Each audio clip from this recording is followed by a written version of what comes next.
All right, so you did it. You actually raised your first round. That's huge. The money's in the bank, the congratulations are rolling in on social media, and now the real work starts. But what does that even mean? What should you be doing right now? Well, we're going to break that down because what you do in these first few months, it literally sets the stage for everything that follows. 100 days. That's the magic number. It's this super critical window. And look, it's not about, transforming your company overnight. It's all about perception. This is the time when your investors are really forming their deepest, most lasting opinions of you as a leader. And that brings us to this idea of quiet judgment. And trust me, it's not what you think it is. Your investors, they aren't expecting you to build a rocket ship in 90 days. No way. They're looking for something much more subtle, something that tells them, deep down, if their bet on you was the right call. Okay, so this is probably the most important mental shift you need to make right now. You've got to stop worrying about immediate outcomes and start obsessing over the signals you're sending out. Because in these first few months, signals, they are everything. And it's so easy to fall into this trap, right? It's the classic founder mistake. You feel all this pressure to show that perfect hockey stick growth curve, like immediately. You want to prove the raise was worth it with these big, flashy metrics. But here's the secret. That's not what the smart, seasoned investors are actually looking for. What they're really doing is pattern recognition. Think about it.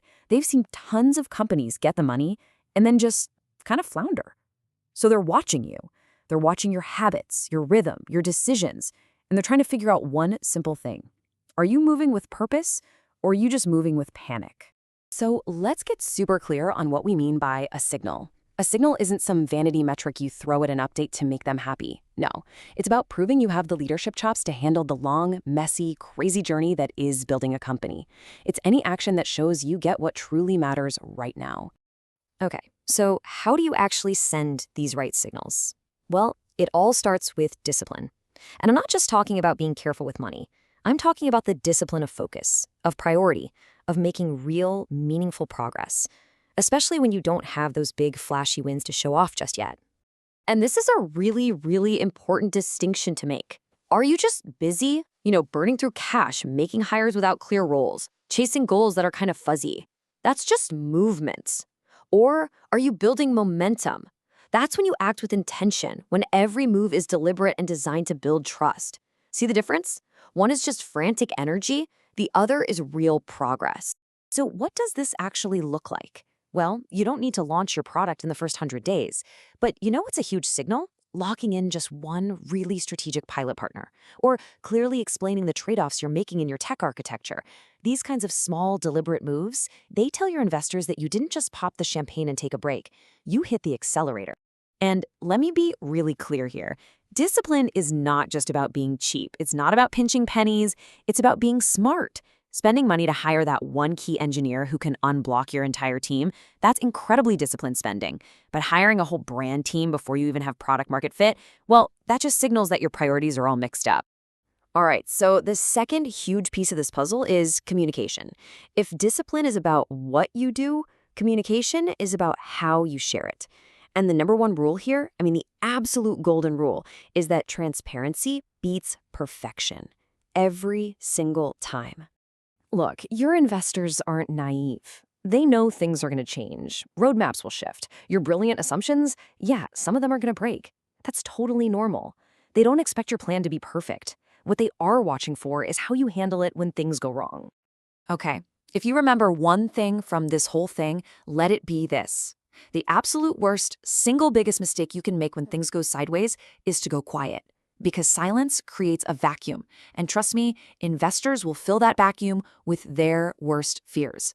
Confusion is the real enemy here, not bad news. So what does a good investor update even look like? It's not a novel, okay? It's about rhythm. Send it on time, consistently. And just make sure it clearly answers 3 simple questions. What changed since last time? What actually moved forward? And what's next on the agenda? That's it. This simple habit, honestly, is what separates a founder from a real CEO in an investor's eye. So you're being disciplined, you're communicating clearly. That's great. But now we get to the next level question, the question that really separates the good founders from the great ones. Are you building a product or are you building a company? Because while the product is obviously critical, VCs are betting on something so much bigger than just code.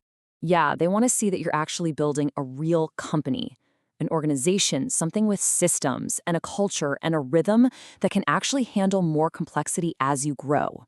You're not just building for today, you're laying the foundation for years down the road. And one of the most powerful signals that you're a real company builder? It's focus. Seriously, nothing scares an investor more than seeing a founder trying to juggle like 12 different things at once. It's just chaos. But when they see you being absolutely ruthless about prioritizing just one or two key goals every single week, they don't think you're slow. They think you're sharp as a tack. And see, this is how it all ties together. Those simple things like having a shared document for your weekly goals or doing a quick team check-in on Fridays, that's not boring corporate stuff. No, those are signals. They signal that you're building a machine that can actually scale. You're building a culture of accountability. You're building a company that's meant to last. Okay, let's bring this all home. Why does all this stuff matter so much? The discipline, the communication, the foundation building. Why obsess over these signals? Because it's all part of a much bigger game. It's about earning your next round of funding before you even have to officially ask for it. The best founders I know, they start this process on day one, the day the first wire hits.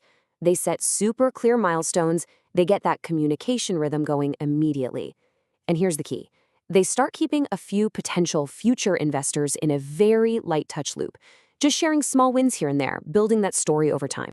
And when you do that, the whole dynamic just flips. By the time you actually need to go out and raise your next round, the story has already been told. The relationships are already there. You're not starting cold.